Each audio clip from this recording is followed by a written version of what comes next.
আর রহমান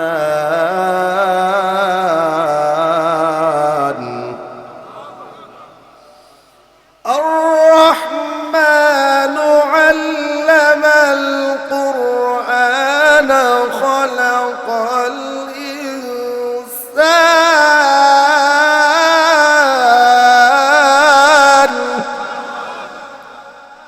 শুধু তাই নয়, যারা কোরআনের ভুল খুঁজতে এসেছে, যারা মুসলমান না কোরআন বুঝতে চাচ্ছে, কোরআনের মধ্য থেকে ভুল বের করবে, এর জন্য কোরআনের গ্রামার পড়তেছে, কোরআনের ভাষা বুঝতেছে। এমন করে করে করে করে অনেক বৈজ্ঞানিকরা, অনেক বুদ্ধিজীবীরা, অনেক পণ্ডিতরা যখন কোরআনকে সামনে নিয়ে গবেষণা শুরু করে দিয়েছে, এক পর্যায়ে কোরআন তাদেরকে বলে দিয়েছে, যালিকাল কিতাবু লা রাইবা ফীহ। বলেন না সুবহানাল্লাহ। বইয়ের লেখক প্রত্যেকটা বইয়ের শেষে লিখে দেয়, আমার এই বইতে যদি লেখার মধ্যে, শব্দের মধ্যে কোনো রকম ভুল থাকে, ত্রুটি থাকে, আমাকে জানাবেন, পরবর্তীতে আমি সংশোধন করে দেওয়ার চেষ্টা করব। ঠিক কিনা বলেন? কিন্তু কোরআন আপনাকে আমাকে জানিয়ে দেয় শুরুতেই, আলিফ লাম মিম। বলেন আল্লাহু আকবার।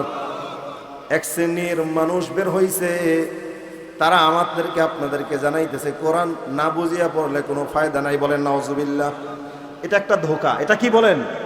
তাহলে আপনি বলেন তো, আলিফ লাম মিম আজও পর্যন্ত কোন তাফসীর কারক, আজও পর্যন্ত কোন মুফাসসির কোরআন, আজও পর্যন্ত কোন শাইখুল হাদিস আলিফ লাম মিম এই তিনটা হরফের কোনো অর্থ বলতে পারছে কি? বলেন, লিখতে পারছে, জানাতে পারছে?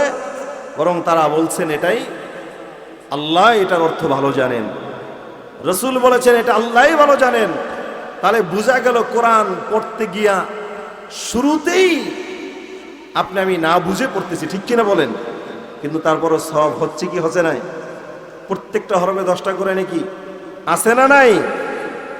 আল্লাহ রাব্বুল আলামিন এর মধ্যে গবেষণা রেখেছেন। তোমরা খোঁজো, তোমরা তো বুদ্ধিজীবী মনে করো, নিজেদেরকে দাবি করো আমরা বুদ্ধিজীবী। তাহলে আমি 3টা হরফের মধ্যে কি বলতে চেয়েছি পারলে বের করো। 1500 বছর চলে গেছে, আজও পর্যন্ত 3টা হরফের মূল সারমর্ম, আজ পর্যন্ত মূল ব্যাখ্যা কেউ দিতে পারে না। ঠিক কিনা বলেন? এরপর আল্লাহ রাব্বুল আলামিন বলেন, যালিকাল কিতাবু লা রাইবা ফীহ।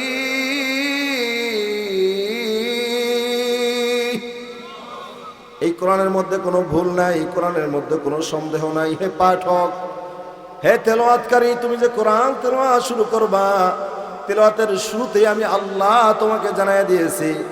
দুনিয়ার লেখকরা বইয়ের শেষে লেখে, এই বইতে কোনো ভুল ত্রুটি হলে আমাকে জানাবেন, পরবর্তীতে শুধরায়া দেব। আমি আল্লাহ তোমাকে জানাইয়া দিলাম, তোমার পড়ার শুরুতেই তোমার মাথার মধ্যে আমি ঢুকাইয়া দিলাম, এই কোরআন তুমি যত পড়ো, যত বোঝো, যত গবেষণা করো না কেন, এই কোরআনের মধ্যে থেকে তুমি কোনো ভুল, কোনো ত্রুটি বের করতে পারবে না। আজ পর্যন্ত পারছে? বরং বহুত পণ্ডিতরা তারা ইসলাম গ্রহণ করছে, মুসলমান হয়ে গেছে। সুবহানাল্লাহি ওয়া বিহামদিহি। হুদাল লিল মুত্তাকিন।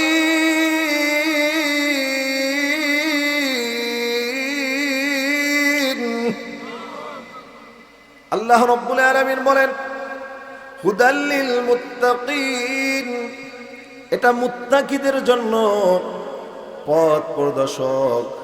মুত্তাকিদের জন্য এই কোরআন জান্নাতের পথ দেখিয়ে দিবে। মুত্তাকিদের জন্য এই দুনিয়ার মধ্যে কোন পথ সঠিক সেটা জানিয়ে দিবে। এই মুত্তাকিদের জন্য তার জীবনটা কিভাবে পরিচালনা করবে সেটা পবিত্র কোরআনে আছে না নাই? আপনারা কি বুঝতে পারতেছেন তো? ইনশাআল্লাহ। আপনি পরিবার কেমনে চালাবেন এই তথ্য কোরআনে আছে না নাই? আপনি সমাজ কিভাবে চালাবেন এই তথ্য কোরআন দিছে কি দেয় নাই?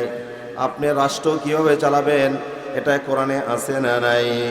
পুরা পৃথিবীটা কিভাবে চালাবেন, পুরা পৃথিবীর শাসন ব্যবস্থা যদি আপনার হাতে আল্লাহ দিয়ে দেয়, আর আপনি যদি এই পুরা পৃথিবীটা শাসন করতে চান ন্যায়ভাবে, ন্যায্যভাবে, কাউকে কষ্ট দিবেন না, আঘাত দিবেন না, এত বড় এই দায়িত্ব আপনি কিভাবে পালন করবেন? এই জ্ঞান আপনি কোথা থেকে নেবেন? আপনি আল্লাহর কোরআন খুলেন, আল্লাহর কোরআন আপনাকে প্রত্যেকটা ধাপে ধাপে, প্রত্যেকটা সেক্টরে সেক্টরে খুলে খুলে আপনাকে তথ্য দিয়ে দেবে। বলেন সুবহানাল্লাহ। মুহতারাম হাজরিন, তাই এটা দারুল কোরআন, ইলমের যে দরজা, জান্নাতে যাওয়ার যে দরজা, এটাই কোরআন আপনাকে খুলে দিবে। দুনিয়ার বুকে যদি আপনি কোরআনটাকে মুত্তাকি হওয়ার জন্য যদি গ্রহণ করতে পারেন, এই কোরআন আপনাকে দুনিয়ার মধ্যে বসে জান্নাতি মানুষ বানায় দেয়। বলেন সুবহানাল্লাহ। এমন ঘোষণা কোরআনে আশরাতুল মুবাশশারা 10 জন আসছে কি আসে নাই? শুধু তাই নয়, যারা নবীজিকে ঈমানের সাথে দেখছে আর ঈমান নিয়ে কবরে গেছে, তাদেরকে সাহাবী বলা হয়। ওই সাহাবীদেরকে 1 সেকেন্ডের জন্য জাহান্নামের আগুন তো দূরের কথা, জাহান্নামের দোয়া পর্যন্ত স্পর্শ করবে না। বলেন সুবহানাল্লাহ। এই সনদ, এই সার্টিফিকেট এই কোরআন দিয়ে গেছে। বলেন আল্লাহু আকবার। এর জন্য আজকের আলোচনার বিষয় বেশি না। আমাদের স্টেজে এবং স্টেজের ডাইন পাশে অনেক বিজ্ঞ বিজ্ঞ মানুষগুলো বসে আছেন। আমিও অনেক নতুন কোনো মানুষ না, গত বছর পাশের এলাকায় আসছিলাম, আপনার দোয়ায় থানা মসজিদেও কিছুদিন ছিলাম। এখনো ঢাকাতে ভালো একটা মসজিদ আল্লাহ আপনাদের দোয়ায় রাখছেন। এই জন্য 2টা বিষয়ের উপরে কথা বলবো। একটা হলো আল্লাহর কোরআন। এই কোরআনটা যদি আমরা এখনো ধরতে পারি, আল্লাহর কসম দিয়া বলি, কোরআন আপনাকে দুনিয়ার সমস্ত সব থেকে ফিরায়া আপনাকে জান্নাতের পথ দেখায়া দেয়। বলেন আল্লাহু আকবার। এই কোরআন যদি আপনি নিয়মিত পড়তে পারেন, এটা আমার কথা নয়, স্বয়ং রাহমাতুল লিল আলামিন।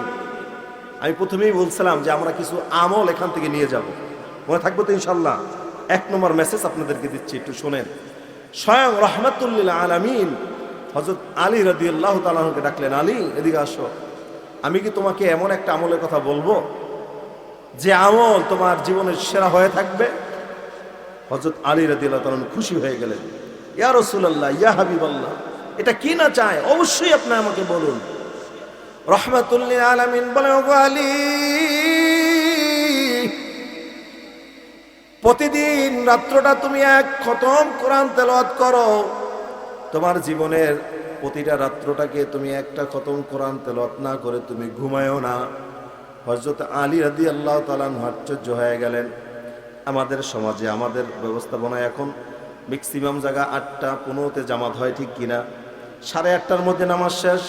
ধরেন খাওয়া দাওয়া করতে করতে 9টা, আরও আধা ঘন্টাই বললাম। আবার ফজরের নামাজ 5:15 কিংবা 20-এ, ধরেন 5টায়, 9টা টু 5টা কয় ঘন্টা হয়? 9টা থেকে 5টা কয় ঘন্টা হয়? 8 ঘন্টা। একজন দ্রুত, একজন সিনিয়র পারসন, হাফেজ সাহেব এখানে আছেন, তারা যদি কোরআন তেলাওয়াত শুরু করে দেয়, তাহলে কোন হাফেজ 30 মিনিটে 1 পারা পড়তে পারে, কোন হাফেজ 20 মিনিটেও 1 পারা পড়তে পারে। ধরেন ঘরে এভারেজে 25 মিনিট অথবা 30 মিনিট, 30 মিনিটে 1 পারা, তাহলে 8 ঘন্টায় কত পারা হয়? হ্যাঁ, 16 পারা নাকি? একটু প্লাস হইতে পারে, ধরেন 20 পারাই। তারপরও এশার থেকে ফজর পর্যন্ত কোন রকম কষ্ট হলে ধরেন 1 খতমই দিল। এটা কি প্রতিদিন সম্ভব একটা মানুষের কাছে? কথা বলেন, কোনোভাবে সম্ভব? হযরত আলী রাদিয়াল্লাহু তাআলা ঘাবড়ায় গেলেন। ইয়া রাসূলুল্লাহ, এটা এমন একটা আমল দিলেন যে আমল করার পর আমার রাতে আর ঘুম নাই। রাত্রে ঘুম না হলে মানুষটা ক্লান্ত হয়ে পড়ে। আল্লাহ তাআলা রাতের ঘুমের মধ্যে এমন একটা মেডিসিন দিছে, একটু খেয়াল করে দেখেন। একটা মানুষ সারা দিন ভরে রিক্সা চালাইছে, সারা দিন ভরে মাটির কাজ করছে, সারা দিন ভরে অফিসের কাজ করছে, দিনের পর দিন দৌড়াচ্ছে, রাত শেষে ক্লান্ত হয়ে ঈশার নামাজের পর বিছানায় শুইছে। মাত্র 8 ঘন্টার ব্যবধানে সে আবার ফজরের নামাজে যখন মুয়াজ্জিন সাহেব বলছে, আসসালাতু খায়রুম মিনান নাওম, এই আজান শুনি আল্লাহর গোলাম 8 ঘন্টা পরে আবার উঠলো, কিন্তু মনে হইল যেন সারাদিন যে ক্লান্তিগুলো আছে সব দূর হয়ে আবার যেন একটা নতুন জীবন সে পাইল, নতুন যৌবন পাইল। ঠিক না বে ঠিক? তাহলে 8 ঘন্টা ঘুমের মধ্যে আল্লাহ এমন মেডিসিন রাখছেন, সারা দিনের ক্লান্তি আপনার দূরীভূত হয়ে যাবে, আপনার পুরা শরীরটা পুরা দেহটা আবার ফজরের সময় পুরা একেবারে 100% ব্যাটারি ফুল চার্জ হয়ে যায়। ঠিক কিনা? হযরত আলী বলতেছেন, ইয়া রাসূলুল্লাহ, ইয়া হাবিবাল্লাহ, আমি যদি একেবারে দ্রুত গতিতেও কোরআন তেলাওয়াত শুরু করি, রমজান মাসে হাফেজে কোরআনরা যেভাবে তারাবি পড়ায় ওই স্টাইলেও যদি পড়া শুরু করি, হয়তোবা 25-30 পারা হবে, হয়তোবা খতম একদিন হয়ে যাবে। প্রতিদিন তো এভাবে আমার কাছে খতম দেওয়া সম্ভব হবে না। তাহলে আমি আপনার সাথে যুদ্ধ কিভাবে করব? আমি আমার পরিবারকে সময় কিভাবে দেব? ইয়া রাসূলুল্লাহ, ইয়া হাবিবাল্লাহ, এই আমলটা তো আমার কাছে বড় কঠিন মনে হইতেছে। রহমাতুল লিল আলামিন বলে, আলী আশ্চর্য হয় না, বিচলিত হয় না। তুমি যদি প্রতিদিন এশার নামাজের পরে চোখ বন্ধ হওয়ার পূর্বে 3 বার সূরা ইখলাস তেলাওয়াত করতে পারো, আলী তুমি যদি 3 বার সূরা কুল হুয়াল্লাহ তেলাওয়াত করতে পারো, স্বয়ং আল্লাহ রাব্বুল আলামিন তোমার আমল নামায় পুরা গোটা 1 খতমে কোরআন তেলাওয়াতের সব আল্লাহ দান করে দিবেন। নারে তাকবীর! এবার বলেন তো, আমরা যত সুন্দর যত ভালো কারীদের স্টাইলে তেলাওয়াত করি, সর্বোচ্চ 3 মিনিটের বেশি সূরা ইখলাস তেলাওয়াত করা লাগে না? ঠিক কিনা বলেন? যারা 3-9 মিনিট, 10 মিনিট যদি আপনি অতিবাহিত করে সূরা ইখলাস 3 বার পরে শুইতে পারেন, যদি ঘুমাইতে পারেন, দয়াময় আল্লাহ আপনার আমল নামায় গোটা রাত্র কোরআন খতম তেলাওয়াতের সেই সব আপনার আমল নামায় আল্লাহ তাআলা দান করে দিবেন। ওই আল্লাহ এখনো আছে না নাই? ওই কোরআন এখনো আছে না নাই? তাহলে ওই আলীর মতো যদি আমরাও প্রতিনিয়ত ঘুমাবার আগে 3 বার সূরা ইখলাস পড়ি, আমাদের আমল নামায় 1 খতমে কোরআন তেলাওয়াতের সব হবে কি হবে না ইনশাআল্লাহ? তাহলে আজকের এই মাহফিল থেকে 1 নম্বর মেসেজ, আমরা আজকের থেকে ইনশাআল্লাহ এই আমলটা করব। পারবো তো ইনশাআল্লাহ? পারা যাবে তো ইনশাআল্লাহ? আল্লাহ তাআলা কবুল করে বলেন আমিন। মুহতারাম হাজিরিন, আমি আলোচনার শুরুতে 2টা আয়াতে কারিমা তেলাওয়াত করেছি। প্রথম আয়াতটা ছিল সূরা বাকারা থেকে। আল্লাহ তাআলা বলেন, যালিকাল কিতাবু লা রাইবা ফি, এই কোরআনের মধ্যে কোনো সন্দেহ নাই, এই কোরআনের মধ্যে কোনো ত্রুটি নাই, এই কোরআনের মধ্যে কোনো ভুল নাই। এটা কি আমরা মানি কি মানি না? তাহলে এই আয়াতের আলোকে আরেকটা ঘটনা আপনাদেরকে বলি। আমাদের পার্শ্ববর্তী রাষ্ট্র দিল্লি, ভারত, এই ভারতে একটা ঘটনা ঘটছে। এই ভারতের মধ্যে পাকিস্তানি একজন খ্রিস্টান, কোথার? পাকিস্তানি একজন খ্রিস্টান, সে ভারতবর্ষে বসবাস করে, কর্মজীবী, তার কর্ম হলো ভারতে। তো পাকিস্তানি মানুষগুলো, আরব মানুষগুলো, তারা দেখবেন অমুসলিম হইলেও তারা আরবি ভাষাগুলো, ফার্সি ভাষাগুলো বোঝে কি বোঝে না? যেমন আমাদের বাংলাদেশের মধ্যে যে কোনো ধর্মের মানুষ বসবাস করে, তারা কম বেশি বাংলা বুঝে, বলতে পারে এবং বুঝাইতে পারে। ঠিক কিনা বলেন মুহতারাম হাজিরিন? তো ওই পাকিস্তানের ওই যুবক, তিনি আল্লাহর কোরআন সম্পর্কে তার বেশ ধারণা ছিল। তো এই পাকিস্তানি যুবকের সাথে এক মুসলিম যুবকের এক বন্ধুত্ব একদিন হয়ে গেল। তো এক পর্যায়ে পাকিস্তানি সেই খ্রিস্টান যুবক মুসলমান যুবকের বাসায় যায়, মুসলমান যুবক খ্রিস্টান সেই যুবকের বাসায় যায়। একদিন মুসলমান যুবক খ্রিস্টান যুবকের বাসায় গিয়ে দেখতেছে সারি সারিভাবে কোরআন রাখা আছে। মুসলমান যুবক আশ্চর্য হয়ে গেল, কিরে তুমি না খ্রিস্টান, তোমার বাসায় তো আল্লাহর কোরআন থাকার কথা না, আল্লাহর কোরআন কেন? খ্রিস্টান যুবক বলে, বন্ধু একটু পরেই দেখতে পারবা কেন আমার বাসায় কোরআন। খ্রিস্টান তার হাতের কাজগুলো শেষ করে মুসলমান যুবককে ডাক দিল, বন্ধু এদিকে আসো, দেখো আমি কি করি। একটা মেজবাতি নিয়ে এসেছে, সারি সারি কোরআনগুলো রাখা। এই কোরআনের নিচের যেই পেজটা আছে, এই পেজের মধ্যে ওই খ্রিস্টান যুবক আগুন ধরাইয়া দিছে। এবার কোরআনগুলো আস্তে আস্তে জ্বলা শুরু করেছে, পড়তে শুরু করেছে। আর মুসলমান যুবক দেখে দেখে খিটখিট করে হাসতেছে, মিসকি মিসকি হাসতেছে। খ্রিস্টান যুবক আশ্চর্য হয়ে গেছে। কিরে যুবক, কিরে বন্ধু, আমি তোমার কলিজার টুকরা, তোমার ধর্মগ্রন্থ আল কোরআন আমি পড়ায় দিচ্ছি, আমি জ্বালায় দিতেছি, আর তুমি হাসতেছো, কারণটা কি? এবার মুসলমান যুবক বলে, ওরে বোকা, তুমি এমন একটা কোরআন পড়তেছো যেই কোরআনটা হাঁটতে পারে না, চলতে পারে না, প্রতিবাদ করতে পারে না, প্রতিরোধ করতে পারে না। আমি হাসতেছি এজন্য, তুমি যত বেশি কোরআন পড়বা, কোরআনের কারখানা তো মুসলমানদের, মুসলমানরা তত বেশি কোরআন ছাপাইবে। ঠিক কিনা বলেন? যত বেশি বাজার যা চলতে থাকবে, তত বেশি কোরআন তার কারখানায় তৈরি হতে থাকবে। আরে বোকা, তুমি যত বেশি কোরআন পড়বা, আমার মুসলমানরা আর্থিকভাবে তারা লাভবান হবে। এবার খ্রিস্টান যুবক থমকে গেছে, ব্যাপারটা কি? খ্রিস্টান যুবক মুসলমান যুবককে বলতেছে, দেখো, আমি একটা মিশনের চাকরি করি, আমি একটা মিশন নিয়ে জমিনে এসেছি, আমি চাচ্ছি ভারতবর্ষ থেকে কোরআন একেবারে নির্মূল করে দিব। কোরআনকে একেবারে কি করবে? নির্মূল করে দিবে। এই মিশনে শুধু আমি না, আমার মতন অনেক যুবকরাই কাজ করতেছে। একটা দিন যেন বাজারের মধ্যে, দোকানের মধ্যে কোরআন যেন সংকট পড়ে, মুসলমানরা খুঁজলেও যেন কোরআন কিনতে না পারে। বলেন নাউজুবিল্লাহ।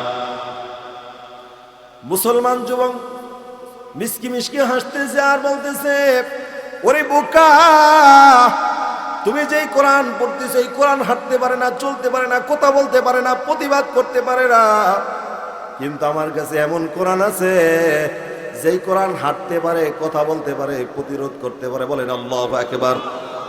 খ্রিস্টান যুবকের মধ্যে এবার রহস্য তৈরি হয়ে গেল, অবশ্যই এই কোরআনকে আমার দেখতে হবে, যেই কোরআন হাঁটতে পারে, চলতে পারে, কথা বলতে পারে, প্রতিরোধ করতে পারে। আমি আমার মিশনের সর্বোচ্চ নেতাদের কাছে এই খবর পৌঁছায় দিব। হে যুবক, হে বন্ধু, তোমার এই জীবিত কোরআন কোথায় দেখা যাবে? এবার মুসলমান যুবক বলতেছে, ভাই ধৈর্য হারা হয় না, একটু অপেক্ষা করো, আজকের দিনটা কেটে যাক। তুমি যদি যেই কোরআন হাঁটতে পারে, চলতে পারে, কথা বলতে পারে, এই কোরআন যদি দেখতে চাও, আমার সাথে দিল্লি শাহী জামে মসজিদের পাশে আগামী দিন মাগরিবের নামাজের পরে চলে যাও। বলেন আল্লাহু আকবার। খ্রিস্টান যুবক তো অবশ্যই আমি যাব। মাগরিবের পরে কেন, আসরের পরে সেখানে উপস্থিত হব। মুসলমান যুবক পরের দিন মাগরিবের নামাজ দিল্লি শাহী জামে মসজিদে জামাতের সাথে আদায় করলো। নামাজ শেষ করে ইমাম সাহেব এবং ওই মাদ্রাসার যিনি ওস্তাদ, যেমন আজকের দারুল কায়েদ সালিয়া নুরানি মাদ্রাসার ওস্তাদ এখানে আছে, এমন একজন ওস্তাদ এবং ওই মসজিদের ইমাম, তার কাছে গিয়া মুসলমান যুবক বলতেছে, হুজুর, কোরআন তো নাজিল হয়েছে ১৫০০ বছর আগে। আল্লাহর রসুলের মুজিজার মধ্যে অন্যতম শ্রেষ্ঠ মুজিজা হলো আল কোরআন। বলেন না সুবহানাল্লাহ। অন্যান্য নবীরা চলে গেছে, তাদের কিতাব বাদ হয়ে গেছে, অন্যান্য নবীরা চলে গেছে, আর তাদের মুজিজাও জমিন থেকে চলে গেছে। ঠিক কিনা বলেন? কিন্তু রহমতে আলম জনাবে মুহাম্মদুর রাসূলুল্লাহ দুনিয়া থেকে চলে গেছেন। কোরআন দুনিয়ায় আছে না নাই? কতদিন থাকবে? মাশাআল্লাহ, এর একটা নমুনা এখান থেকেই পাবো ইনশাআল্লাহ। ওই হুজুরের কাছে চলে গেছে, হুজুর, আজকে কোরআনের একটা কেরামতি দেখতে চাই। বলে, কেমন কথা বললেন? বলে, আমার কাছে একজন খ্রিস্টান যুবক আসছে, সে জীবিত কোরআন দেখতে চায়। আপনার এই হেফজখানা থেকে সব চাইতে কম বয়সে যে হাফেজে কোরআন আছে, একটু বলেন আল্লাহু আকবার। ওই হাফেজে কোরআনদের সাথে আমাদের দুইজনের একটু কথা বলায়া দিবেন। হুজুর বলছে, অবশ্যই দেওয়া যাবে। এবার ওই যুবক, দুই যুবক, মুসলমান এবং খ্রিস্টান যুবক মিলে সামনে আগাইতেছে, মসজিদ থেকে মাদ্রাসা দিকে যাচ্ছে। আর ওই খ্রিস্টান যুবকের কানের মধ্যে আওয়াজ আসতেছে, আর রহমান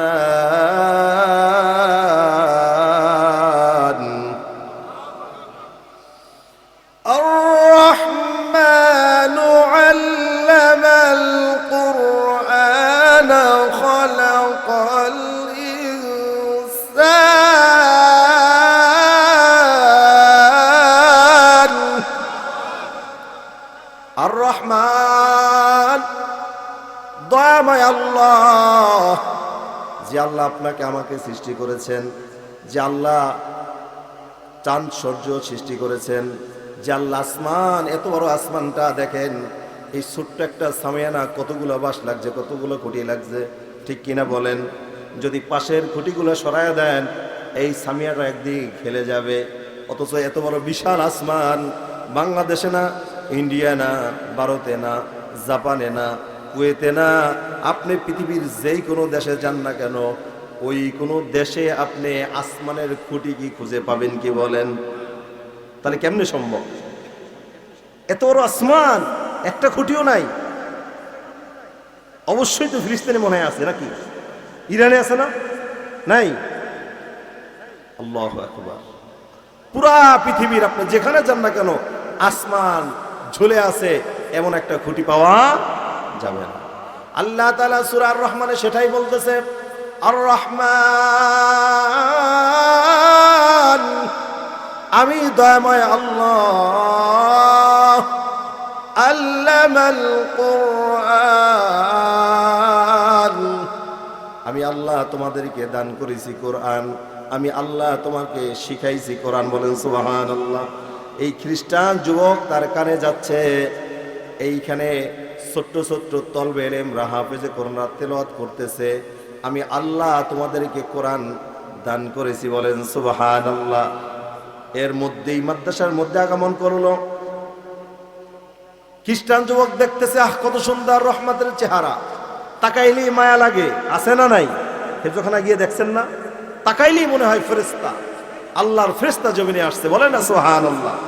এর মধ্যে একেবারে ছোট্ট কম বয়সী একটা হাফেজে কোরআনকে সামনে নিয়ে আসছে। মুসলমান যুবক বলতেছে, হে আল্লাহর কোরআনের পাখি, আমার সাথে একজন খ্রিস্টান যুবক আসছে জীবিত কোরআন দেখার জন্য, তোমার সিনার মধ্যে আল্লাহর কোরআন আছে না নাই? বলে না সুবহানাল্লাহ। বলে অবশ্যই তো আছে। তোমার সিনার মধ্যে কি আছে একটু তুমি বের করে দাও, আমাদেরকে একটু শোনাও। এবার ওই ছোট্ট কোরআনের শিশু পাখি তেলাওয়াত করতেছে, ইন্না নাহনু নাযালনা যিকরা ওয়া ইন্না লাহু লাহাফিজুন।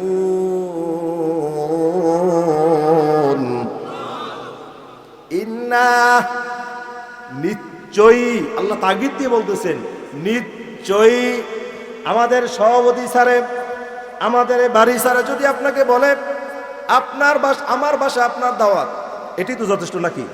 যদি বলে নিশ্চয়ই আমার বাসা আপনার দাওয়াত, তাহলে এর মধ্যে আর কোনো গলত নাই, আপনাকে যেতেই হবে। আপনাকে মেহমানদারি করার জন্যই বলছে, আপনি যাইতে, ঠিক কিনা বলেন?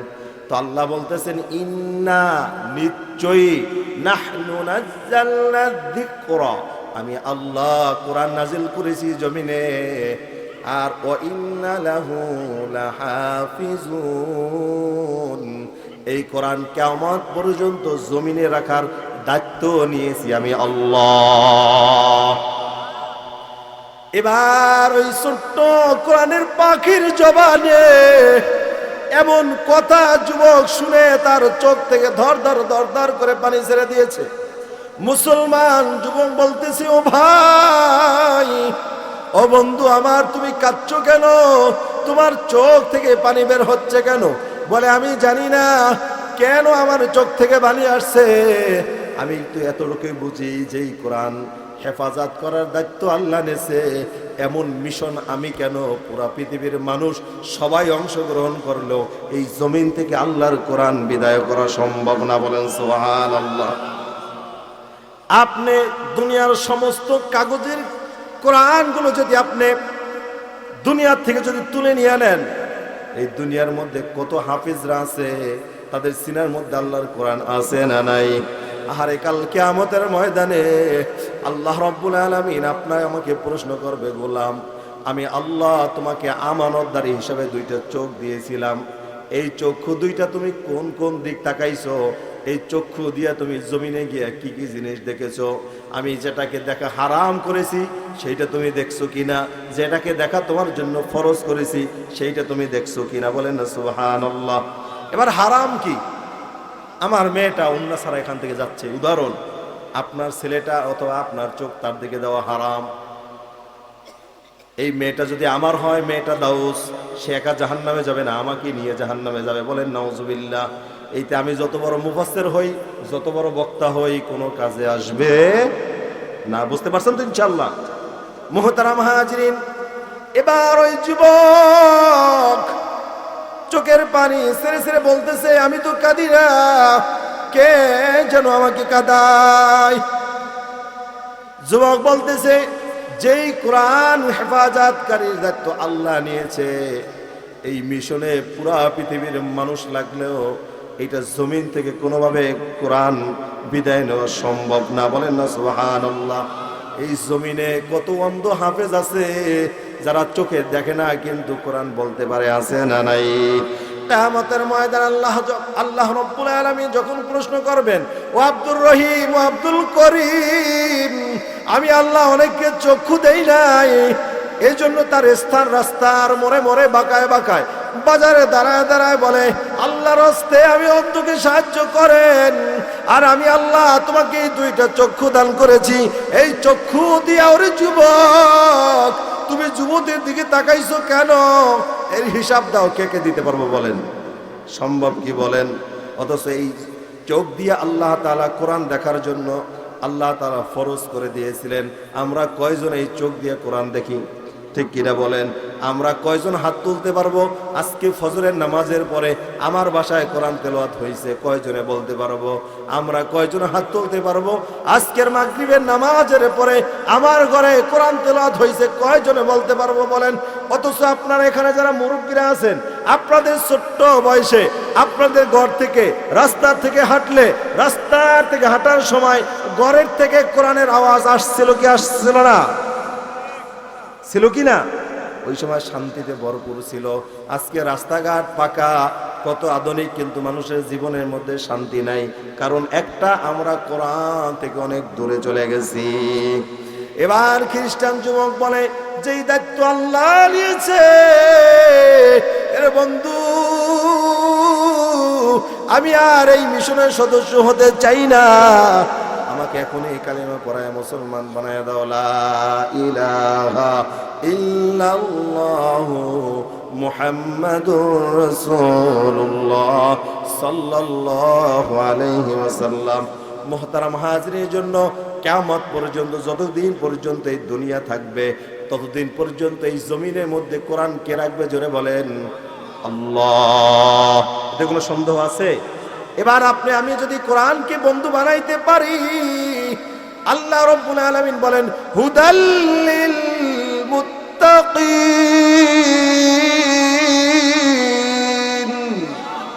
এই কোরআন আপনাকে আমাকে মুত্তাকি বানায় দিবে। মুত্তাকি শব্দের অর্থ কি? মুত্তাকি কাদেরকে বলা হয়? মুত্তাকি তাদেরকে বলা হয় যাদেরকে জমিনের মধ্যে আল্লাহ কবুল করে নিয়েছে, যারা নামাজে দাঁড়াইলে তার নামাজের মধ্যে চোখে পানি চলে আসে, যারা রুকু দিলে মনে চায় না রুকু থেকে আর মাথা তুলি, যারা সেজদায় দিলে সেজদায় গেলে চোখ থেকে পানি আসে আর মনে চায় না সেজদা থেকে মাথা তুলি। বলেন আল্লাহু আকবার। যারা এভাবে সেজদা করিয়া মসজিদ থেকে বের হইয়া আল্লাহকে ভয় করে করে করে করে যারা হালাল হারাম তমিজ করবে, ও যুবক ভাই আমার, আল্লাহকে ভয় করে করে যারা চলবে, তারাই হলো মুত্তাকি। আর মুত্তাকির মৃত্যুর সময় আল্লাহ রাব্বুল আলামিন মালাকুল মউত আজরাইল আলাইহিস সালামের সাথে জান্নাত থেকে ৭০,০০০ ফেরেশতার একটা প্রতিনিধি পাঠায় দেয়। বলেন আল্লাহু আকবার। এটা মাহফিলে একটা হ্যান্ডবিল, ঠিক কিনা বলেন? এটার মধ্যে কি আছে? মাহফিলের স্থানের তথ্য আছে। এটার মধ্যে কি আছে? এখানে কারা কারা কথা বলবে তাদের একটা তথ্য আছে। এইখানে কি আছে? সভাপতিত্ব করবে কে, তার তথ্যটা আছে, ঠিক কিনা বলেন? আচ্ছা, এইরকম করে করে জান্নাতের এক একটা তথ্য, জান্নাতের কোন কামরায় কি নিয়ামত রাখছেন, ওইটা একটা ফটো এই ৭০,০০০ ফেরেশতার এক একজন হাতে এক একটা ফটো থাকে। বলেন না সুবহানাল্লাহ। এবার এই মুত্তাকি মুমিনের মৃত্যুর সময় যখন হয়ে যাবে, তখন ওই ফেরেশতার দল ডাক দিয়ে বলবে, ও আল্লাহর গোলাম, জমিনে তুমি আল্লাহর হুকুম মানছো, নবীকে ভালোবাসছো, নবীর সিরাত সুরাত অনুসরণ করছো, দেখো দেখো তুমি কোথায় যাচ্ছ? তাকায় দেখুন আলামিন সূরা আল মুমিনুন 18তম পারার শুরুতে আল্লাহ তাআলা বলতেছেন قد أفلح المؤمنون الذين هم في صلاتهم خاشعون আমি আল্লাহর কাছে মুমিন মুত্তাকি ঈমানদার তারা যারা তাদের নামাজে তিনটা গুণ নিয়ে দাঁড়ায় বলেন সুবহানাল্লাহ। এক নম্বরে গুণ হলো নামাজে ভীতু অবস্থায়, নামাজে কি অবস্থায়? ভীতু অবস্থায়, বিনয় অবস্থায়, নম্র অবস্থায়। আমি পৃথিবীর সৃষ্টিকর্তার রবের সামনে দাঁড়াইছি, আমি তার সামনেই শ্রদ্ধা দিতেছি, এইটা একেবারে ভীতুনত অবস্থায়। যখন স্যারের সামনে ছাত্ররা দাঁড়ায় তখন ছাত্রদের মধ্যে একটা ভীতু অবস্থা কাজ করে, করে কি করে না বলেন? যখন প্রিন্সিপাল স্যারে ডাক দেয় তখন মনের মধ্যে কি ত্রাস শুরু হয়ে যায়, কি যেন আমার অপরাধ পাইছে। এই যে ছাত্রের মধ্যে একটা নমনীয় ভীতু একটা অবস্থা হয়ে যায়। আল্লাহ তাআলা বলেন ওই ব্যক্তি মুত্তাকি, ওই ব্যক্তি আমার কাছে ঈমানদার যারা নামাজে দাঁড়াবে তিনটা অবস্থা নিয়ে, ভীতু অবস্থায়, ভয় অবস্থায়, নম্র অবস্থায়, বিনয় অবস্থায়। পারবো তো ইনশাআল্লাহ? আল্লাহ আমাদেরকে কবুল করে বলেন আমিন। মুহতারাম হাজরিন, আমার আলোচনা বেশিক্ষণ নেব না ইনশাআল্লাহ। আমি শুরুতে যে আয়াত তেলাওয়াত করেছিলাম, প্রথম আয়াতের আমরা সংক্ষিপ্ত তর্জমা শুনেছি, এবার দ্বিতীয় আয়াতের মধ্যে চলে যাব। তো যাওয়ার আগে আমি বলবো যে যুব সমাজরা এত কষ্ট করে, এত দিন অপেক্ষা করে আজকে এই মাহফিলটা আমাদেরকে উপহার দিয়েছেন, এই যুব সমাজের প্রত্যেকটা সদস্যকে আমরা দেখতে চাই ইনশাআল্লাহ। আমি আসার সময় দেখলাম তাবারুক করায় প্রস্তুত, ওখানে বেশি লোক প্রয়োজন নাই, একটা লোক থাকবে, বাকিগুলো সবাই যেন ময়দানে চলে আসে। আল্লাহ তাআলা আমাদেরকে আসা বসা এবং আমল নিয়তে কথা বলার তৌফিক দান কর বলেন আমিন। মুহতারাম হাজরিন, রব্বি কারীম পবিত্র কোরআনুল কারীমে বলেন কুল ইন কুনতুম তুহিব্বুনাল্লাহ,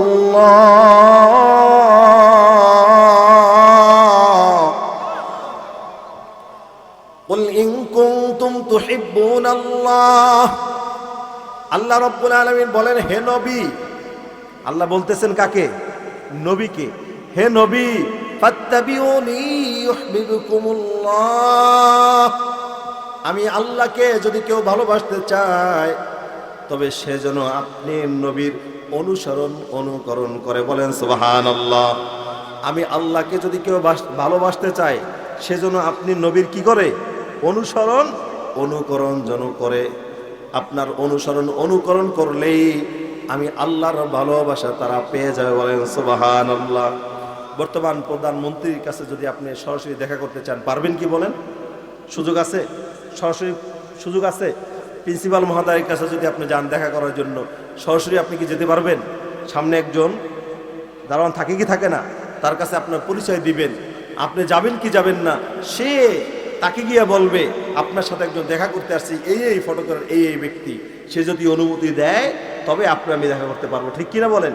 এই জন্য আল্লাহ রাব্বুল আলামিন বলে হে নবী আপনি আপনার উম্মতদেরকে জানায় দেন, তারা যদি আমি আল্লাহকে ভালোবাসতে চায় তারা যেন আপনি নবীর অনুসরণ অনুকরণ করে বলেন সুবহানাল্লাহ। এবার অনুসরণ অনুকরণ কাকে বলে দেখেন, যুবক ভাইয়েরা একটু দ্রুত চলে আসুন ইনশাআল্লাহ। অনুসরণ অনুকরণ কাকে বলে আমি এই আয়াতের ব্যাখ্যা থেকে আপনাদেরকে একটা ঘটনা কোরআন থেকে শোনায়া দেই।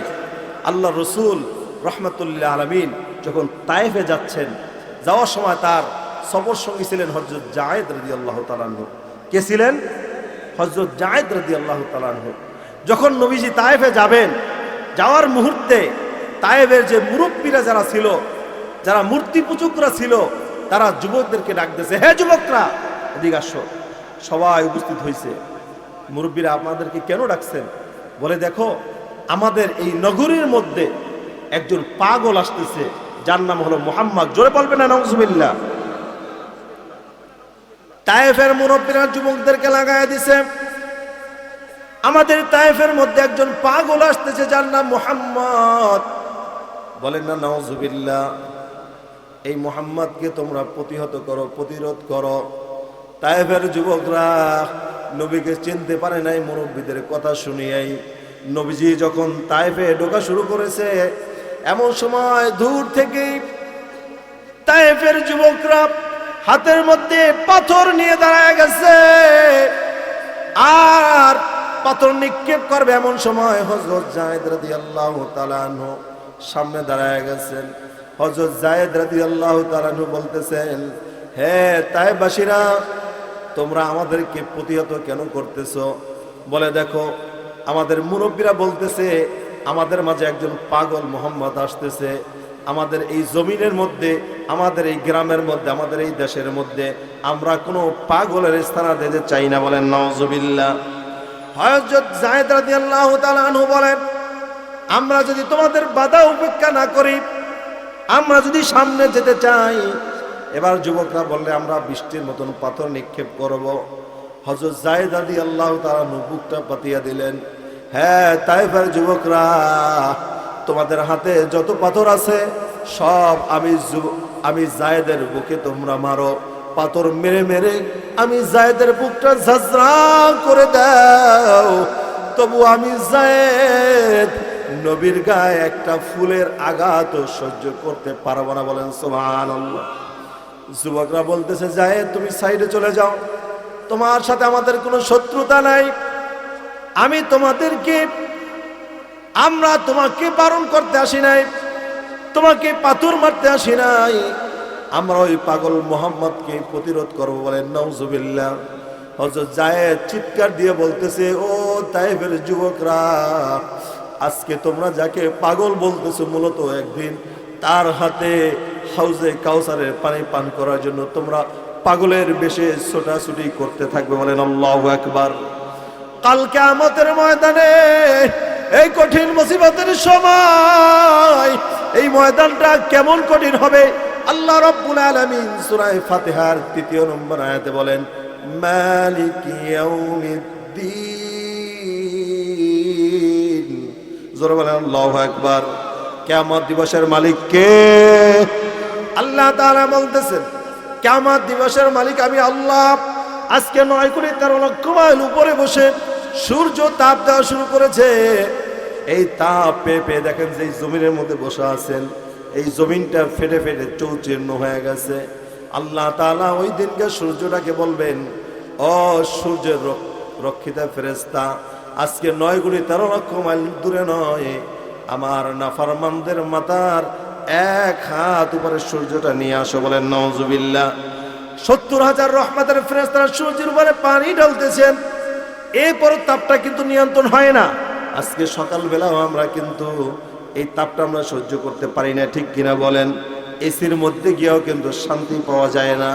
আল্লাহ তাআলা ওই সূর্যটাকে মাথার মাত্র 1 হাত উপরে নিয়ে আনা হবে। আল্লাহ তাআলা বলবে, হে ফেরেশতারা, 70,000 তো দূরের কথা, একটা ফেরেশতাও সূর্যের উপরে আর পানি ঢালবে না। আল্লাহু আকবার, আল্লাহু আকবার। এই জন্য আমরা কখনো চিন্তা করেছি কি, সব নামাজের সব রাকাতে সূরা ফাতিহা পড়া লাগে কি লাগে না? আরে আছে কি নাই? আপনি 4 রাকাত ফরজ পড়বেন, 4 রাকাত ফরজই সূরা ফাতিহা আছে। 4 রাকাত নফল পড়বেন, 4 রাকাতেই সূরা ফাতিহা আছে। আপনি বিতের নামাজ পড়বেন, সব রাকাতে সূরা ফাতিহা আছে, আছে না নাই? আপনি তাহাজ্জুদ নামাজ পড়বেন, যত রাকাত পড়বেন তত রাকাতে সূরা ফাতিহা আছে। আল্লাহ তাআলা সূরা ফাতিহা সব রাকাতে, সব নামাজে রাখার উদ্দেশ্য আমরা আজ পর্যন্ত খোঁজার চেষ্টা করি নাই। 1 নম্বর উদ্দেশ্য এই আয়াতের মধ্যে আল্লাহ 3য় নম্বর আয়াত স্মরণ করায় দেয়, মালিকি ইয়াউমিদ্দিন। প্রিন্সিপাল স্যার যদি বলে আমার কলেজের মধ্যে কোনো ছাত্র ঢুকবে না, তো ঢুকতে পারবে না। জেলা প্রশাসক যদি বলে আমার এই জেলার মধ্যে ভিন্ন কোনো মানুষ ঢুকতে পারবে না, তো পারবে না, ঠিক কিনা বলেন? আমাদের টিওনো সাহেব যদি বলতেন আজকে এখানে মাহফিল হবে না, তো সুযোগ ছিল না, ঠিক কিনা বলেন? আমিন বলবেন, মালিক ইয়াউমিদ্দিন। ওই কিয়ামত দিবসের মালিক আমি আল্লাহ, যেই কিয়ামত দিবসে মা সন্তানকে পরিচয় দিবে না, সন্তান মাকে মা বলে গ্রহণ করবে না, যেই দিবসে নবী রাসূলগণ থরথর করে কাঁপবে আর নফসি নফসি করতে থাকবে। ও যুব সমাজের ভাই আমার, হযরত যায়েদ রাদিয়াল্লাহু তাআলা আনহু বলতেছেন, এ তায়েফের যুবকরা রে, ওই নবীজির হাতে হাউজে কাউসারের পানি পান করার জন্য কিয়ামতের ময়দানে তোমরা পাগলের বেশে ছোটাছুটি করতে থাকবে। তোমরা যাবে হযরত আদমের কাছে, হযরত আদম আলাইহিস সালাম বলবে, ও কিয়ামতবাসীরা, ও হাসরবাসীরা, আজকে আল্লাহর কাছে সুপারিশ করার ক্ষমতা আমার নাই। আমি একটা ভুল করে হাজার শত শত বছর পর্যন্ত আমার কাদা লাগছে। আমার ভয় হয় আল্লাহ যদি আজকে ধরে, এই জন্য আমি আল্লাহর সামনে যেতে পারবো না। নবীদের কাছে দৌড়াইতে থাকবে। হযরত ঈসা আলাইহিস সালাম ডাক দিবে, ও কিয়ামতবাসীরা, ও হাসরবাসীরা, এদিকে আসো। আজকে কোন নবীর দরবারে দৌড়ায় লাভ নাই। কারো কাছে গিয়া তোমাদের আর কোনো আজকে সুপারিশ করার সুযোগ হবে না। আজকের এই কিয়ামতের ময়দানে যিনি সুপারিশ করতে পারেন তিনি একজন, তিনি হলেন জনাবে মুহাম্মদুর রাসূলুল্লাহ সাল্লাল্লাহু আলাইহি ওয়াসাল্লাম। এ তায়েফের যুবকরা রে, ওই কিয়ামতের ময়দানে কোন নবীরা সুপারিশ করার জন্য সামনে আসবে না। মা সন্তানকে পরিচয় দিবে না, সন্তান মাকে পরিচয় দিবে না, বন্ধু বন্ধুর কোনো উপকারে আসবে না। তায়েফবাসীরা রে, ও যুবকরা, আজকে আমার নবীকে তোমরা পাথর মারিও না। ওরা তো শুনতেই চাচ্ছে না, বলে জায়েদ তুমি সরো। জায়েদ বলছে আমি সরব না। তায়েফের যুবকরা জায়েদের গায়ে পাথর মারা শুরু করছে। এক পর্যায়ে জায়েদের বুকটা ঝরঝরা হয়ে গেছে, টপ টপ করে বৃষ্টির ফোঁটার মতন রক্ত বের হইতেছে। জায়েদ বৈশা পড়ছে, পাথরগুলো গিয়া আমার নবীর গায়ে লাগতেছে, কলিজা ফেটে যাচ্ছে। পাথর পরে পরে নবীর রক্ত মোবারক বের হয়ে হয়ে জুতাগুলো আটকে গেছে। নবী বেহুশ হয়ে জমিনে পড়ে গেছে। একটু হুশ ফিরা রহমাতুল্লিল আলামিন জায়েদকে বলে, জায়েদ, পানির পিপাসায় আমার কলিজাটা ফেটে যাচ্ছে, একটু পানির ব্যবস্থা করতে পারবা কিনা? হযরত জায়েদ রাদিয়াল্লাহু তাআলা আনহু ওই অবস্থাতে, ও যুবক, আল্লাহর রাসূলের অনুসরণ অনুকরণ কাকে বলে? নিজের কলিজাও কিন্তু ফেটে যাচ্ছে, নিজে ক্ষতবিক্ষত হয়ে গেছে। এমন সময়ও হামরায় ঘুরে দেয়া যখন তায়েবের লোকালয়ে চলে গেছে, দরজার মধ্যে নক করে। দরজা খুলে, কে তুমি? আমি জায়েদ। কিসের জন্য আসছো? আমি মদিনা থেকে রাসূলের সাথে আপনাদের তায়েবের কাছে আসছি, ইসলামে দাওয়াত দেওয়ার জন্য। নবীজির নাম শোনা মাত্রই তারা ক্ষিপ্ত হয়ে যাচ্ছে। আমাদের দরজায় কেন আসছো? বলে নবীজি পিপাসিত, নবীজি ক্ষুধার্ত, একটু পানি দিবা কিনা? দরজাগুলো সাথে সাথে বন্ধ করে দিয়া বলতেছেন, না রে জায়েদ, না না, ওই পাগল মুহাম্মাদের জন্য এক পালা তো দূরের কথা, এক ফোঁটা পানি আমরা দিতে নারাজ। বলেন নাউজুবিল্লাহ। এভাবে করে করে প্রত্যেকটা দরজায় ঘুরে ঘুরে পানি না পেয়ে খালি পাত্র নিয়ে নবীজির সামনে হাজির।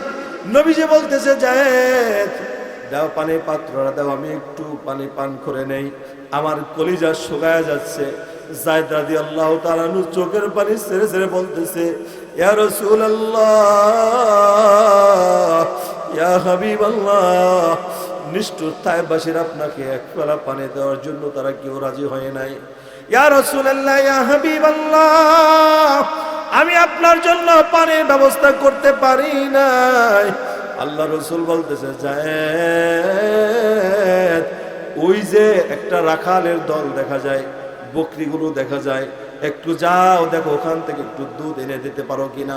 হযরত জায়েদ রাদিয়াল্লাহু তাআলা আনহু ওই রাখালের কাছে চলে গেছে। ওই সময় রাখালের একটা গাভীতেও, একটা বকরিতেও বাচ্চা দেয় নাই, একটা ছাগলের কোনো বাচ্চা ছিল না। বলেন তো, বাচ্চা ছাড়া ছাগল দুধ দেয়? গাভী দুধ দেয়? হযরত জায়েদ রাদিয়াল্লাহু তাআলা আনহু রাখালের কাছে গিয়া বলতেছে, রাখাল ভাই, নবীর প্রতিনিধি হয়ে আমি তোমার কাছে এসেছি, নবী তোমার কাছে একটু দুধের জন্য পাঠাইছে। তায়েফবাসীর ঘরের দরজায় দরজায় দরজায় আমরা ঘুরছি, আমাদেরকে কেউ এক ফোঁটা পানি দেয় নাই। এবার ওই রাখাল বলতেছে, জায়েদ, সত্যি সত্যি তোমার নবী পাগল হয়ে গেছে। বলেন নাউজুবিল্লাহ। আমার একটা বকরি এখনো পর্যন্ত দুধ দেয় নাই, এখনো পর্যন্ত কোনো বকরি বাচ্চা দেয় না, দুধ কেমন করে দিবে? হযরত জায়েদ বলতেছে, ও রাখাল ভাই, নবী যেহেতু পাঠাইছে নিশ্চয়ই এর মধ্যে কোনো কল্যাণ আছে। রাখাল বলতেছে, জায়েদ, আমি পারমিশন দিয়ে দিলাম, যদি দুধ বের করতে পারো আমি তোমার সাথে সঙ্গী হয়ে নবীর হাতে হাত দিয়া কালিমা পরে মুসলমান হয়ে যাব। আর যদি দুধ দিতে নাও পারো, আমি আমার অন্যান্য তায়েবের যুবকদের সাথে গিয়া একত্রিত হয়ে তোমার পাগল মুহাম্মদকে আমি প্রতিহত করব, পাথর নিক্ষেপ করব। বলেন নাউজুবিল্লাহ। হযরত যায়েদ রাদিয়াল্লাহু তাআলা বলতেছে, ভাই কোন বকরি থেকে দুধ নিব? রাখাল একটু চালাকি করে, যেই বকরিরা একেবারে দুর্বল ছিল, একেবারে রোগাক্রান্ত ছিল, সেই বকরিটা দেখায় দিল। হযরত যায়েদ রাদিয়াল্লাহু তাআলা আনহু ওই বকরিটার পিঠে একটু যে হাত বোলায়া দিল, আর বলতেছে, ও বকরি রে, আল্লাহ যার প্রেমে পাগল, যাকে না বানাইলে আল্লাহ সাত আসমান জমিন বানাইতো না, ওই নবী তোর কাছে পাঠাইছে, একটু দুধের ব্যবস্থা করে দে। হযরত যায়েদ রাদিয়াল্লাহু তাআলা বর্ণনা করেন, বকরিটা আসমানের দিকে মাথা তুলে দিয়া চোখের পানি ছেড়ে দিয়েছে। বকরি যেন বলতেছে, আল্লাহ, আমি বকরির গায়ের রক্তগুলো পানি হলেও দুধে রূপান্তরিত করে দাও। আমার দয়ার নবী, মায়ার নবী যেন আমার কাছ থেকে খালি হাতে না যায়। বলেন আল্লাহু আকবার। বকরিটা আসমানের দিকে মাথা তুলে দিয়েছে। আচ্ছা বলেন, আল্লাহ চাইলে সম্ভব কি সম্ভব না? আল্লাহ তাআলার কাছে বকরি পেশ করতেছে, আল্লাহ, দুনিয়া যাকে না বানানো, যাকে না বানালে তুমি দুনিয়া বানাইতা না। আল্লাহ, তুমি স্বয়ং যার প্রেমে পাগল, ওই নবী আমার কাছে পাঠাইছে, তুমি আমার কাছ থেকে খালি হাতে ফেরাইয়া দিও না। এমন সময় হযরত যায়েদ দেখতেছে আস্তে আস্তে বকরির ওলানটা যেন দুধে পরিপূর্ণ হয়ে গেছে। বলেন সুবহানাল্লাহ। হযরত যায়েদ রাদিয়াল্লাহু তাআলা আনহু দুধ দহন করে যখন যাচ্ছে, ওই রাখাল যায়েদের হাতটা খপ করে ধরে ফেলছে, আর বলতেছে, ও যায়েদ, তোমার সাথে কথা দিয়েছিলাম, যদি আমার বকরি তোমাকে দুধ দেয়, আমি তোমার সাথে গিয়া নবীর হাতে হাত রেখে কালিমা পড়ে মুসলমান হয়ে যাব। ও যায়েদ, একা কেন যাচ্ছ? আমাকে নিয়ে যাও। হযরত যায়েদ রাখালকে নিয়ে চলে গেলেন, রাসূলের কাছে পেলাটা দিলেন, রাহমাতুল লিল আলামিন দুধ পান করলেন, যায়েদকে দিলেন, যায়েদ পান করলেন, রাখালকে দিলেন, রাখালও পান করলেন। বলেন আল্লাহু আকবার। রাখাল পান করে পাত্রটা রেখে বলতেছে, ইয়া রাসূলুল্লাহ, ইয়া হাবিবাল্লাহ, আমার ভুল হয়ে গেছে, আমি আপনার উপরে, আমি ক্ষিপ্ত হয়ে আপনাকে পাগল বলেছিলাম। আমার মুরব্বীদের কথা শুনে ওই যুবকদের সঙ্গী হয়ে, ইয়া রাসূলুল্লাহ, ইয়া হাবিবাল্লাহ, আপনি আমাকে মাফ করে দেন, আর আপনি আমার হাতে, আপনার হাতে আমার হাত রাখার সুযোগ করে দিয়া আমাকে কালিমা পড়ায় মুসলমান বানায়া দেন। লা ইলাহা ইল্লাল্লাহু মুহাম্মাদুর রাসূলুল্লাহ সাল্লাল্লাহু আলাইহি ওয়াসাল্লাম। মুহতারাম হাজিরিন, ও যুবক ভাইয়েরা আমার, তায়েফের যুবকরা ভুল করে করে নবীকে পাথর মেরেছে। আর আমি আজকের মাহফিলে আসার শুরুতেই শুনেছি, পশ্চিম ইন্দ্রপ্রসাদ যুবকরা হাতে হাত রেখেছে। না না, তারা আর নামাজ ছাড়বে না, তারা আর গুনাহ করবে না, তারা সামাজিক কাজ করবে, তারা অসহায় পাশে দাঁড়াবে। বলেন আল্লাহু আকবার। এটা ভালো না খারাপ বলেন? আজকে দেখেন, যে আবহাওয়া শুরু হয়েছিল কয়েকবার, কিন্তু আসরের পরেও কিন্তু বৃষ্টি হয়েছে, ঠিক কিনা বলেন? তারপরও আল্লাহ তাআলা ইন্নামাল আমালু বিন্নিয়াত, শ্রোতা কমিটি বক্তার নিয়াত ভালো থাকার কারণেই হয়তোবা আজকের এমন একটা পরিবেশ আল্লাহ উপহার দিয়েছে, ঠিক কিনা বলেন? এবার আপনি আমি বলেন, এই যুবকদের হাতে আমরা হাত রেখে তাদের হাত শক্তিশালী করব তো ইনশাআল্লাহ? নারে তাকবীর! কারা কারা রাজি আছে? হাতটা তুলে দিন ইনশাআল্লাহ। নারে তাকবীর! আল কোরআনের সৈনিকেরা বলেন না আল্লাহু আকবার। লাব্বাইক ইয়া রাসূলুল্লাহ। তোমার নবী, আমার নবী, বিশ্ব নবী, নারে তাকবীর! আমরা সবাই রাসূল সেনা। আমরা সবাই কার সেনা? আমরা সবাই রাসূল সেনা। ভয় করি না বুলেট বোমা। নারে তাকবীর! আল্লাহু আকবার।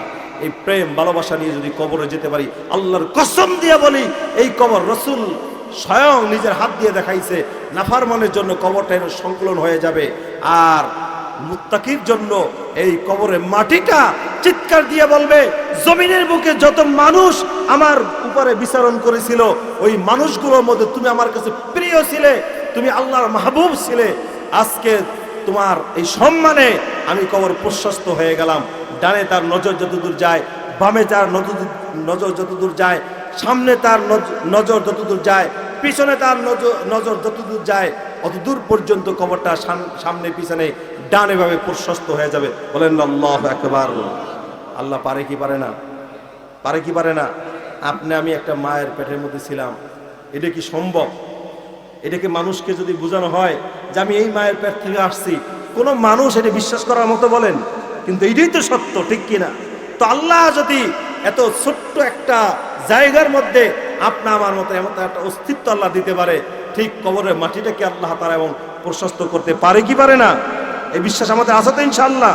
মুহতারাম হাজরিন, আমরা আলোচনা বেশি করব না ইনশাআল্লাহ। আমি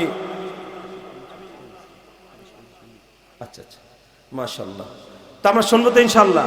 আজকে ভালো লাগতেছে যে আপনারা ইনশাআল্লাহ ওঠাপড়া করতেছেন না, তো প্যাকেট ইনশাআল্লাহ হয়ে গেছে, তারা জানাইছেন। আর অল্প সময়ের মধ্যে ইনশাআল্লাহ আমরা আখিরি মোনাজাতের দিকে চলে যাব।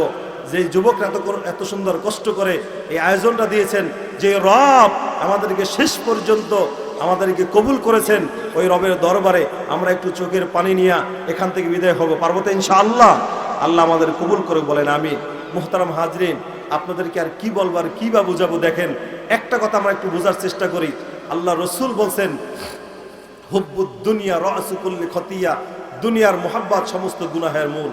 আজকে দুনিয়ার মোহাব্বত আমাকে এমনভাবে বিমূঢ় করে রেখেছে, আমাকে এমনভাবে পাগল করে রেখেছে, আমরা নামাজ পড়ার সুযোগ আমাদের হয় না, জিকির করার সুযোগ আমাদের হয় না, কোরআন তেলাওয়াত করার সুযোগ আমরা পাচ্ছি না, এই সুযোগটা আমাদের হয় না, ঠিক কিনা বলেন? অথচ একটু চক্ষুটা একটু বন্ধ করেন, একটু সবাই একটু চক্ষুটা বন্ধ করেন, একটু চিন্তা করে দেখেন। আপনার আমার বাবা অনেকের নাই, দাদা নাই, দাদা থাকলেও তার দাদা এখন আর জমিনে নাই। ঠিক আজ আর কাল আপনাকে আমাকে ওই জমিন থেকে যেতে হবে কি হবে না? তাহলে এই জমিনে আল্লাহ তাআলা কেন আপনাকে আমাকে পাঠাইছেন? এই জমিন থেকে আমরা আবার কোথায় যাব? ওই কবরের জগৎটা আমার আপনার জন্য কেমন হবে? একটু চিন্তা ফিকির করার দরকার আছে না নাই? এই জন্য রাসূলুল্লাহ সাল্লাল্লাহু আলাইহি সাল্লাম বলেন, ও আমার উম্মত, তোমরা প্রতিদিন কমপক্ষে 2 বার মৃত্যুর মোরাক্কাবা করো। মৃত্যুর মোরাক্কাবা মানে ফজরের নামাজের পরে একটু চক্ষুটা বন্ধ করো, দুনিয়ার সব ভালোবাসা ত্যাগ করে নিজেকে প্রশ্ন করো, আমি তো দুনিয়া থেকে চলে যাব, আমি কি নিয়ে দুনিয়া থেকে যাচ্ছি? আমি যেখানে যাব, দুনিয়ায় 50 বছর 60 বছর দুনিয়ার এই জিন্দেগি থাকার জন্য আমরা 1 তলা 2 তলা 3 তলা 4 তলা বাড়ি করি কি করি না? 1 তলা বাড়ি করি, বাড়িটা কত এমএলের রড দিলে কত বছর স্থায়িত্ব হবে, এইটা আমরা হিসাব করি কি করি না? কোন কোম্পানির সিমেন্ট দিলে আমার এই ভবনটা বেশি দিন পর্যন্ত থাকবে, এই হিসাব নিকাশ আমরা করি। অথচ কবরে হাজার হাজার বছর আপনাকে আমাকে থাকতে হবে, ওই পুনসিরাতের ময়দানে আপনাকে আমাকে দাঁড়াতে হবে।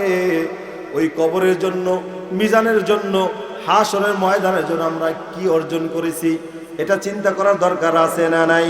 আল্লাহ তাআলা বলেন, ওয়ামা খালাকতুল জিন্না ওয়াল ইনসা ইল্লা লিয়াবুদুন।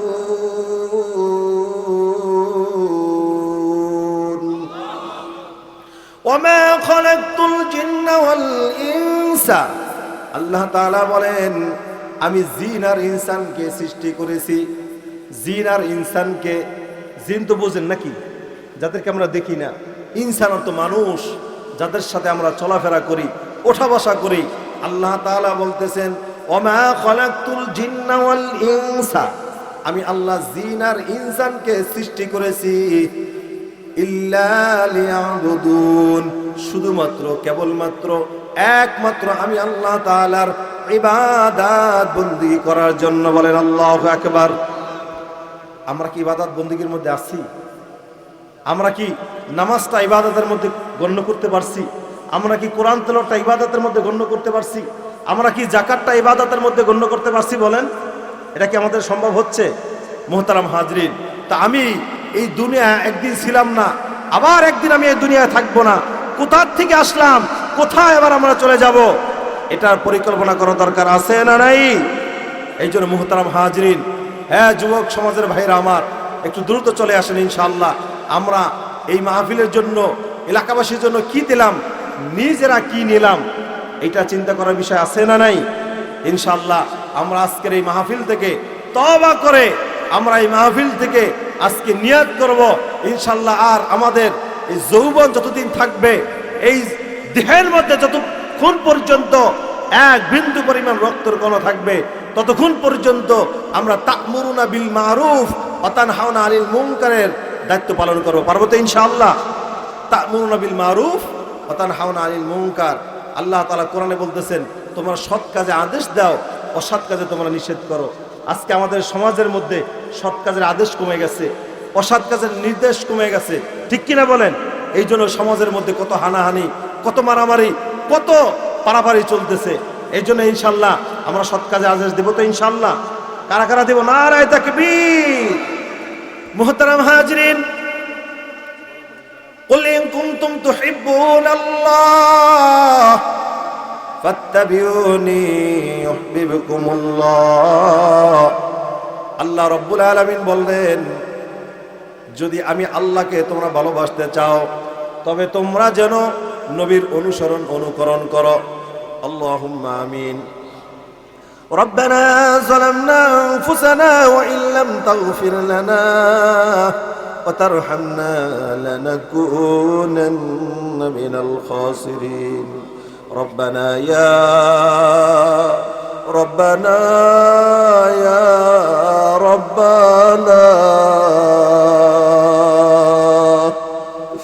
মাফ করিয়া দেন গো মাওলা জীবনেরই সব গুনাহ আদর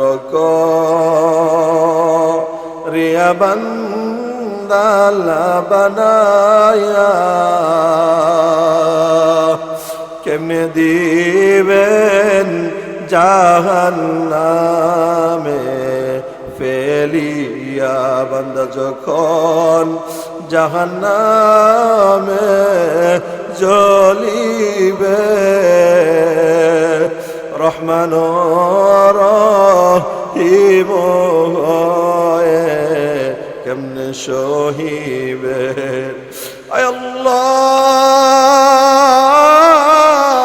আজকে জুমার রাত, গভীর রাত, আল্লাহ তাকায় দেখেন মা হারায়া, বাবা হারায়া, আলেমদের সাথে, তলবে আলেমদের সাথে, হাজী সাহেবদের সাথে, মুরব্বীদের সাথে জনম দুঃখিনী সন্তান হাত বাড়ায় দিয়েছে। আল্লাহ, আপনি এই যুবকদেরকে কবুলের মঞ্জুর করিয়া নেন, এই মুরব্বীদেরকে কবুলের মঞ্জুর করিয়া নেন। আল্লাহ আজকের মাহফিল কমিটিকে কবুলের মঞ্জুর করিয়া নেন। আয় আল্লাহ, এই যুব সমাজদেরকে আল্লাহ আপনি কবুলের মঞ্জুর করিয়া নেন। আয় আল্লাহ, যেই মা কত কষ্ট করে আমাদেরকে দিনের পর দিন গর্ভে ধারণ করেছে, যেই মা আমাদের একটু অসুস্থতায় ঘুম হারাম হয়ে গেছে, আয় আল্লাহ ওই জনম দুঃখিনী কার জনম মা কবরে বসে কাঁদে আর বলে, সন্তান কেমন আমাদেরকে বলিয়া গেল রে সন্তান, তোমার অসুস্থতায় তো আমি মা ঘুমাতে পারি নাই। আয় আল্লাহ, ওই জনম দুঃখিনী মাকে আপনি মাফ করে দেন। আল্লাহ বাবাকে মাফ করে দেন।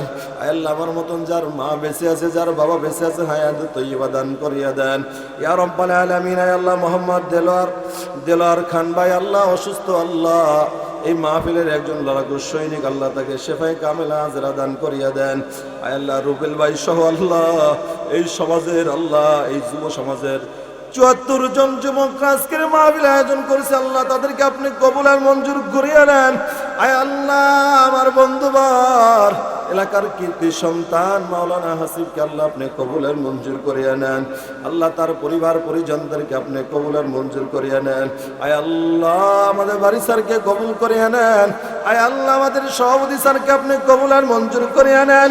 আয় আল্লাহ, এই মাহফিলে যারা ১ টাকা দিয়া, ১০০০ টাকা দিয়া, আয় আল্লাহ যারা সময় দিয়া, বুদ্ধি দিয়া, যারা সহজ দিয়ে করেছে, আল্লাহ আপনি তাদেরকে কবুল আর মঞ্জুর করিয়া নেন। আয় আল্লাহ, আমাদের স্টেজের পিছনে কত মা বোনরা হাত বাড়াইছে, আল্লাহ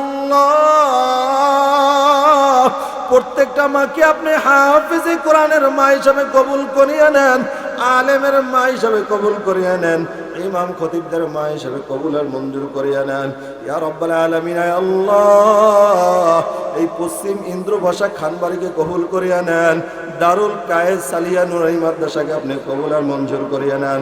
আল্লাহ প্রত্যেকটা ছাত্রকে আল্লাহ কোরআনের ফায়েজ দিয়ে, কোরআনের নূর দিয়ে তাদের সিনাগুলো নুরানি করিয়া দেন। আল্লাহ ওস্তাদদেরকে আপনি কবুল আর মঞ্জুর করিয়া নেন। আল্লাহ খাস করে আল্লাহ আমার পিতার সমতুল্য, দাদার সমতুল্য, নানার সমতুল্য, বন্ধু সমতুল্য, ভাই সমতুল্য যারা এতক্ষণ পর্যন্ত শুরু থেকে শেষ পর্যন্ত আদবের সাথে ধৈর্য সহকারে বসেছিল, আল্লাহ